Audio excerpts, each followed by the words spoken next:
Hi, this is Daphne from Daph's Caf's Vlogs, and it's been a while since I've actually done a vlog. As you can see, there have been a lot of changes and a lot of changes that are happening here in the world today.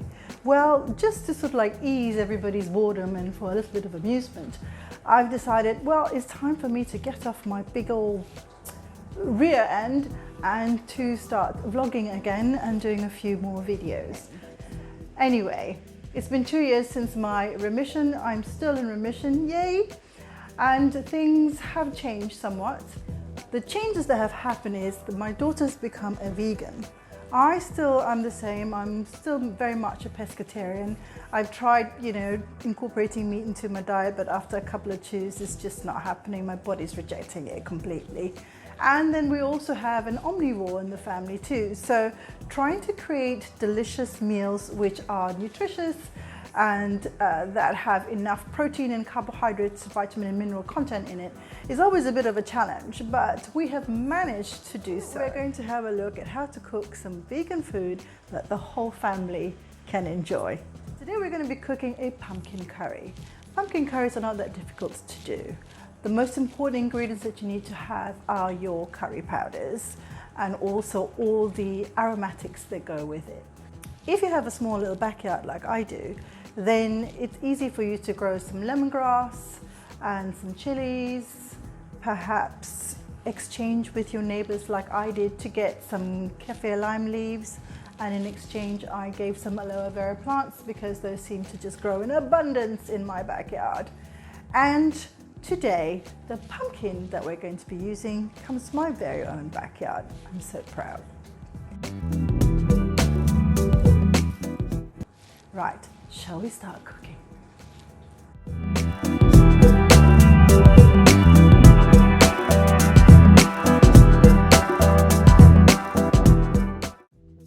Okay then, I think what I've actually grown is called a Kent pumpkin, otherwise also known as a Jap pumpkin. Don't ask me why, I have no idea. I googled it, you can too.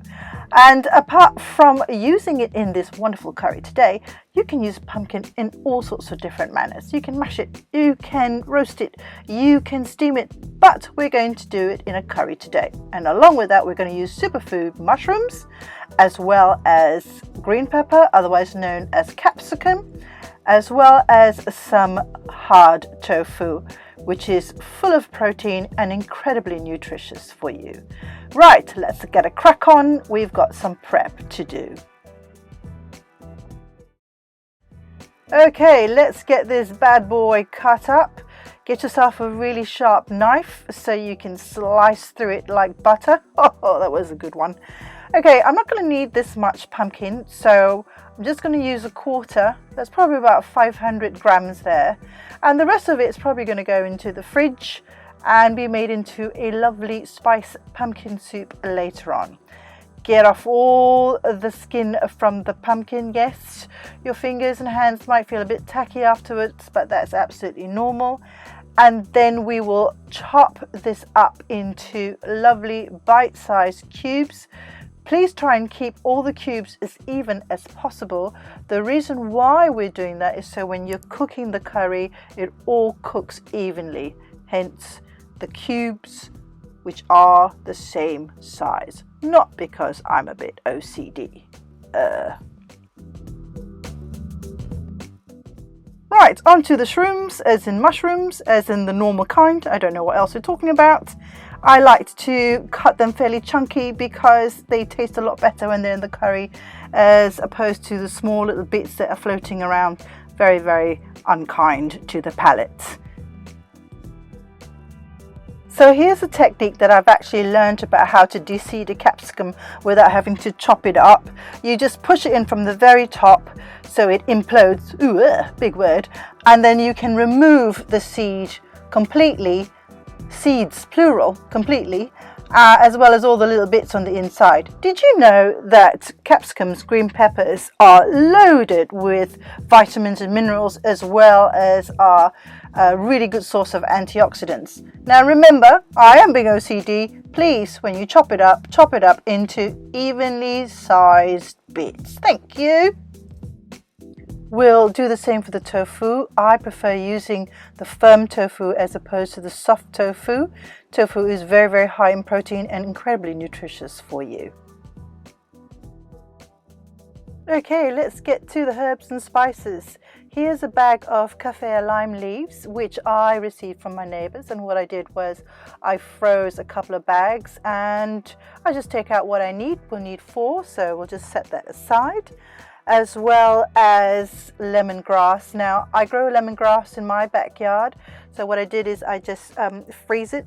The most important part of the lemongrass is the middle bit. Just pound it to release the oils from it. As you can see from the inside, this is where all that lovely smell comes from. And that is the most important part that we're going to be using for the curry. Now, the curry powder. Right, so we're talking about curry powders. Now, I'm going to give you a little bit of history about curry powders as we're going through the cooking details, but for now, this curry powder is a mixture of pure red chilies, lemongrass, cinnamon and turmeric. It could be all sorts of different types of spices, but it's really entirely up to your palate and what you actually like in the dish that you're going to be cooking. But this is perfect for me. Then we have the curry paste. A curry paste is basically all those ingredients that I spoke about, which are all ground together and then hermetically sealed. This you can actually purchase from your supermarket, your grocer, or actually at the wet market, which we have in Asia. And we also have a person who specifically grinds all the different spices to put together for the dishes that you actually want to make for that day. So if you are in Asia and you actually have one of those places to go to after the coronavirus lockdown has been lifted, then please go and have a look. Otherwise, I'm sure you can order all this online.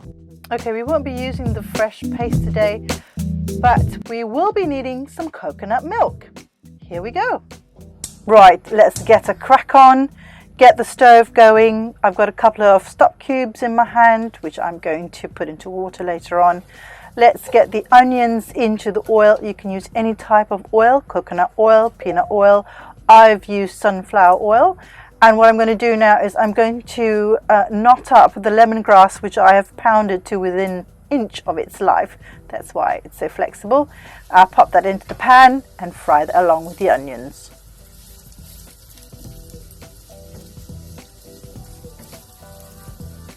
Okay, and it's time for us to get our curry powder on. Yes, I'm using curry powder today, so I'm going to be using 2 tablespoons. It's entirely up to you if you want to have it spicier. Please, it's entirely up to your palate, and also entirely up to the curry powder that you're using. Just mix it with some tepid water. I usually use about 100 to 150 ml of water, and I stir it in. Now, the word curry comes from the word kari. It also means the leaf, the curry leaf, which is what they used to put into their gravies, if you'd like to call it, or spicy gravy.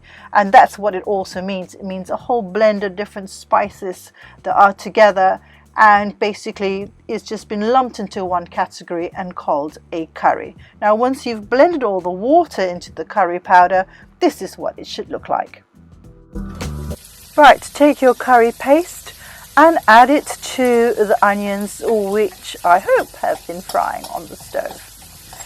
Get every single drop of that curry paste out, and what I usually do is I add a little bit of water to the bowl where I've mixed my curry paste, just so I get every single drop out, and then I just add it into the pot and stir it all up together. Interestingly, there's also evidence that English cooks were making curry as early as the late 1300s. Can you believe it? During the reign of Richard I. We obviously think that Mr. Columbus himself must have helped the spread and development of curry through the trade with the East, eh? Right, and now it's time for us to add our lovely mushrooms, the homegrown pumpkin. Could you see pride written across my forehead? Give it a good old mix. It needs to be mixed really, really well. Incorporate everything. That curry paste should be able to cover all of the pumpkin and the mushrooms and the onions together. Once that's done, add the stock from the stock cubes, or if you have fresh stock. Oh look, Daph, there's a lump in there. Well done. Keep giving it a good old mix, incorporating everything together. And once that's done, it's time for us to add the magical, the mystical, the wondrous tofu. Ta-da! Okay, now the reason why I use firm tofu is, apart from the consistency and the chew factor, it doesn't break apart in the curry, which is what I really do like. Nothing like a messy curry. Well, curries are messy anyway, aren't they? I'm talking to myself. I must be going mad. Anyway, keep stirring the pot. I tell you what, it's a good workout. Right, I think it's about time that we add in the green pepper, aka capsicum, into our curry. You will notice once you have tried the curry that the green pepper does give it a really lovely peppery taste without the spice kick. Not that you need any extra spice kick in the curry itself. So keep on mixing, folks, because this is going to be a good one. Right, what's next? Ah, it's the coconut milk, I see.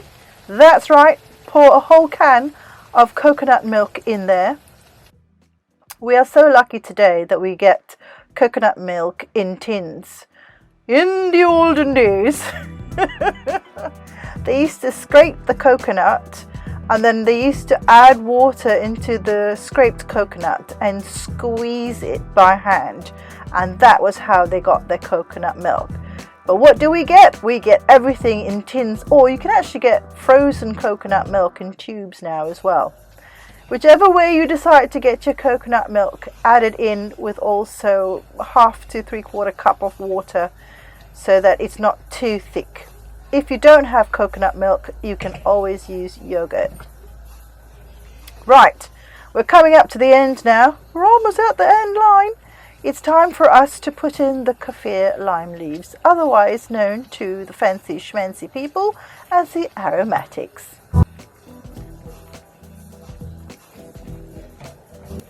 Okay, so let's talk about cooking rice. A lot of people feel that it's a little bit complicated to cook rice. It's not. It's actually quite simple, and all you need is your little measuring cup. It doesn't matter what kind of cup you use, but you know, this is a measuring cup that comes with the rice cooker that we're using. And so for every 1 cup of rice, you use 1.5 cups of water. That's it. We'll do a quick demonstration.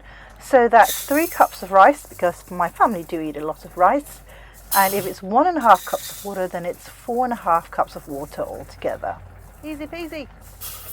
It's really important that you wash your rice, not only to remove the starches, but to also make sure it's clean.